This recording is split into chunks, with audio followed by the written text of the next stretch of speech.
নমস্কার বন্ধুরা, আপনারা সকলে কেমন আছেন? আশা করছি সকলে খুব ভালো আছেন, সুস্থ আছেন। আজকেও আপনাদের সঙ্গে একটা অন্যরকম রেসিপি শেয়ার করছি। আর ভালো লাগলে চ্যানেলটিকে লাইক, কমেন্ট, শেয়ার, সাবস্ক্রাইব করতে ভুলবেন না। আমি মৌমিতা, আপনারা দেখছেন মৌমিতার ইউটিউব চ্যানেল। আজকে কিন্তু আপনাদের সঙ্গে একটা পিঠের রেসিপি শেয়ার করছি। দেখতে থাকুন কিভাবে আজকে এই পিঠের রেসিপিটা বানাচ্ছি। প্রথমেই তার জন্য একটা কড়াই গ্যাসের মধ্যে বসিয়ে তার মধ্যে দিয়ে দিয়েছি খানিকটা নারকেলের কোড়া, তার উপর থেকে দিয়েছি মিষ্টিটা যেরকম খাবেন সেই অনুপাতে চিনি, আর দিচ্ছি কনডেন্স মিল্ক। আমি এখানে একটা ছোট্ট কনডেন্স মিল্ক নিয়ে পুরোপুরি দিয়ে দিলাম। আর আপনাদের কাছে কনডেন্স মিল্ক যদি না থাকে সেক্ষেত্রে কিন্তু আপনারা আমুল পাউডারটাও ব্যবহার করতে পারেন, ভীষণই টেস্টি হবে। আর দেখুন এখানে একটা ছোট্ট টিপস দিই, নারকেলটা দেখছেন একটু লালচে, তার কারণ নারকেলটা আমি প্রথমে শুকনো কড়াই একটু ভেজে রেখেছিলাম। কারণ যদি আপনাদের মনে হয় যে নারকেলটা আগেই রেখে দিয়েছেন কিন্তু নষ্ট হয়ে যাওয়ার ভয় আছে, সেক্ষেত্রে কিন্তু নারকেলটা কুড়িয়ে যদি শুকনো কড়াই একটু ভেজে রেখে দেন সেক্ষেত্রে নারকেলটা কিন্তু বেশ কয়েকদিন ফ্রিজের মধ্যে ভালো থাকে। দেখুন সব কিছু উপকরণগুলো একসঙ্গে সুন্দরভাবে মিশিয়ে নিয়েছি। এবার একটুখানি এই যে কনডেন্স মিল্কের কন্টেনারটা ধুয়ে অল্প একটুখানি জল আমি দিয়ে দিলাম। দিয়ে এবার আবারও ভালো করে এই পুরটা কিন্তু বানিয়ে নিতে হবে। আর একটু জল দেওয়ার কারণে কিন্তু নারকেলটাও ভীষণ সুন্দরভাবে সেদ্ধ হয়ে যাবে, তাই অল্প একটু জল দিলাম। আর চিনিটা দিয়েছি সেটাও পুরোপুরি সুন্দরভাবে মিশে যাবে নারকেলের সঙ্গে। তাই দেখুন সব কিছু উপকরণটা দিয়ে বেশ ভালো করে একদম লো ফ্লেমে মিশিয়ে নিয়েছি। তারপরে উপর থেকে একটু ফ্লেভারের জন্য দিয়ে দিলাম এলাচ। এলাচটা দিলে কিন্তু ভীষণই সুন্দর হয় খেতে, সুন্দর একটা ফ্লেভার পাবেন, তার জন্য একটুখানি এলাচ দিলাম। দিয়ে এবার বেশ খানিকক্ষণ ধরে কিন্তু লো ফ্লেমে এই মিশ্রণটা মিশিয়ে নিতে হবে। দেখুন কালারটাও চেঞ্জ হয়ে গেছে আর এরকম একটা থিকনেস এসছে। আর এই সময় কিন্তু এবার গ্যাসের ফ্লেমটা বন্ধ করে পুরোপুরি ঠান্ডা হওয়ার জন্য রেখে দিতে হবে। আর এর থেকে যদি বেশি রান্নাটা করা হয় সেক্ষেত্রে কিন্তু একেবারেই শক্ত হয়ে বসে যাবে ব্যাপারটা। এবার এটা ঠান্ডা করে নেব। এদিকে একটা থালা নিয়েছি আর তার মধ্যেই দিয়ে দিচ্ছি দেখুন 1 কাপ পরিমাণ চালের আটা। আপনারা চাইলে চালের গুঁড়ো ব্যবহার করতে পারেন, তবে আজকে পিঠেটা কিন্তু আমি চালের আটা দিয়ে বানাবো। ভীষণই সুন্দর হয় আর খুব কম সময়ের মধ্যে হয়ে যায় আর খুব নরম তুলতুলে হয় পিঠেগুলো। তাই চালের আটাটা নিয়ে নিলাম 1 কাপ পরিমাণ। আপনারা আপনাদের পরিমাণ অনুযায়ী নিয়ে নেবেন। আর তার সাথে টেস্টের জন্য লবণ দেখে দিয়ে দিয়েছি। ভালো করে এবার হাত দিয়ে মিশিয়ে নিয়ে মেখে নিতে হবে। তারপরে কিন্তু এর মধ্যে অ্যাড করব গরম জল। এখানে কিন্তু কোনোভাবেই ঠান্ডা জলের ব্যবহার করবেন না, এখানে কিন্তু গরম জল ব্যবহার করতে হবে।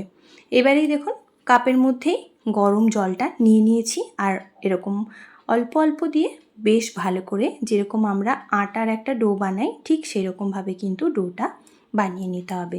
খুব নরমও করা যাবে না আর একেবারেই শক্ত করাও যাবে না, একটু সফট হবে সেরকমভাবেই কিন্তু এই চালের আটাটা মেখে নেব।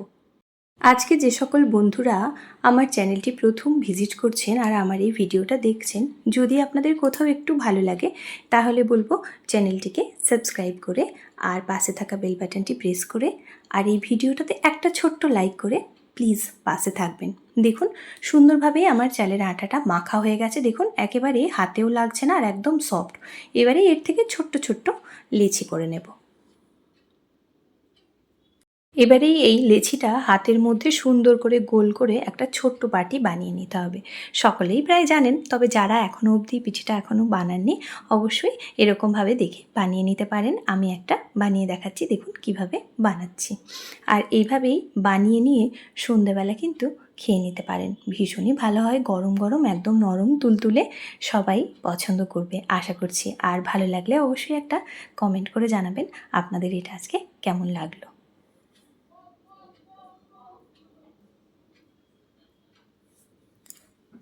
পুরটা মাঝখানে দিয়ে এবার মুখটা দেখুন বন্ধ করে দিচ্ছি। আর এই পিঠেগুলো কিন্তু কোনোভাবে ভেঙেও যায় না আর একদমই নরম হয়। চাল দিয়ে বানালে কিন্তু অনেক সময় ভেঙে যায়, ঠান্ডা হলে শক্ত হয়ে যায়, কিন্তু যদি এরকমভাবে বানান দেখবেন এই চালের আটা দিয়ে বানালে কিন্তু কোনোভাবেই পিঠেগুলো শক্ত হয় না, বেশ অনেক সময় নরম থাকে। এবারেই দেখুন এই কাঁটা চামচ দিয়ে আমি এরকমভাবে একটা ডিজাইন দিয়ে নিচ্ছি, দেখতে কিন্তু ভীষণ সুন্দর হয়। আপনাদের বাড়িতে প্রত্যেকেরই বাড়িতে এরকম কাঁটা চামচ থাকে, একটা কাঁটা চামচ দিয়ে এরকম ধারটা একটু ডিজাইন করে দিলে কিন্তু বেশ দেখতে ভালো লাগে। কতটা দেখতে পাচ্ছেন বুঝতে পারছি না, তবে আপনারা বাড়িতে বানাবেন, দেখবেন এরকম সুন্দর একটা ডিজাইন আছে, বেশ ভালো লাগে দেখতে। পরেরটাও ওই একই রকমভাবে আবারও একটা পিঠে আমি বানিয়ে নেব।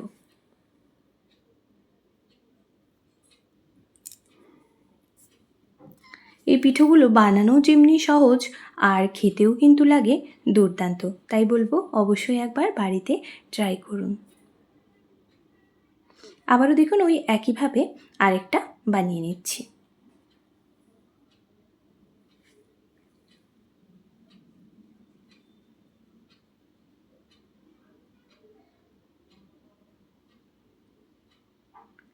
দেখুন আবারও একটা বানিয়ে নিয়েছি, আর ওই একইভাবে চামচ দিয়ে একটা সুন্দর ডিজাইন দিয়ে দিচ্ছি। আপনাদের কাছে অন্যরকম কোনো ডিজাইন থাকলেও কিন্তু দিতে পারেন, ভীষণই ভালো হয় দেখতে। দেখুন হয়ে গেছে, এরকমভাবেই সবগুলো কিন্তু বানিয়ে নিয়েছি। এবারে দেখুন দেখতে ঠিক কতটা সুন্দর হয়েছে, দেখতেও সুন্দর হয়েছিল আর খেতে তো দারুণ টেস্টি হয়েছিল। এবারেই এটা কিন্তু ভাপিয়ে নেওয়ার পালা। আপনারা চাইলে কিন্তু এটা দুধের মধ্যেও ফুটিয়ে নিতে পারেন, ভীষণ ভালো হয়।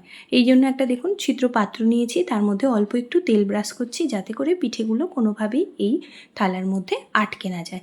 এবার একে একে প্রত্যেকটা পিঠে সুন্দর করে সাজিয়ে এর মধ্যে দিয়ে দেবো।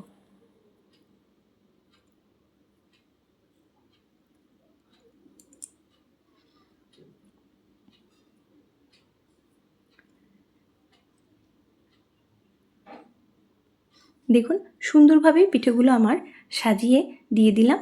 আর এইভাবেই কিন্তু পিঠেগুলো দিয়ে দিতে হবে, একটা ভেঙেও যাবে না আর কেউ কারোর গায়েও লাগবে না, এতটাই সুন্দর হয়। এবারেই দেখুন ভাপিয়ে নেব, তার জন্য কড়াইতে জল দিয়ে এবার ওই পিঠেটার মধ্যে দিয়ে একটা ঢাকনা দিয়ে দেব।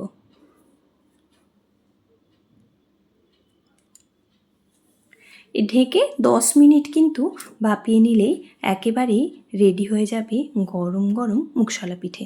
আর এটা খেতেও ভীষণ সুন্দর হয়, আর দেখবেন হওয়ার সাথে সাথেই খাওয়া শেষ হয়ে গেছে। তাই বলবো বাড়িতে অবশ্যই একটাবার হলেও ট্রাই করুন।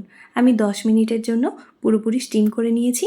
এবারেই দেখুন কতটা সুন্দরভাবে সেদ্ধ হয়েছে, একদম সুন্দরভাবে দেখুন সেদ্ধ হয়ে গেছে।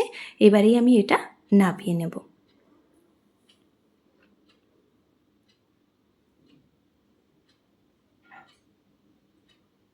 দেখুন পুরোপুরি কিন্তু রেডি হয়ে গেছে, কালারটাও চেঞ্জ হয়েছে আর সুন্দরভাবে সেদ্ধও হয়ে গেছে। এবারেই আমি এখানে সার্ভ করে দিচ্ছি একদম নরম তুলতুলে মুগশলা পিঠে।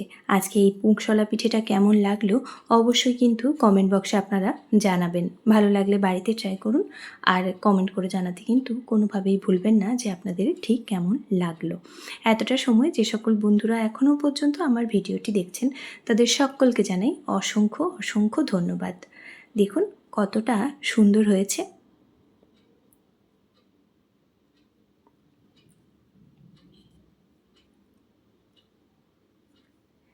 এবারেই আপনাদের একটা পিঠে আমি ভেঙে দেখাই যে কতটা নরম হয়েছে আর ভিতরটা কত সফট। সকল বন্ধুদের বলছি সকলেই খুব ভালো থাকবেন, খাওয়া দাওয়া করবেন আর এবং সুস্থ থাকবেন। দেখা হবে আবারও পরের ভিডিওতে।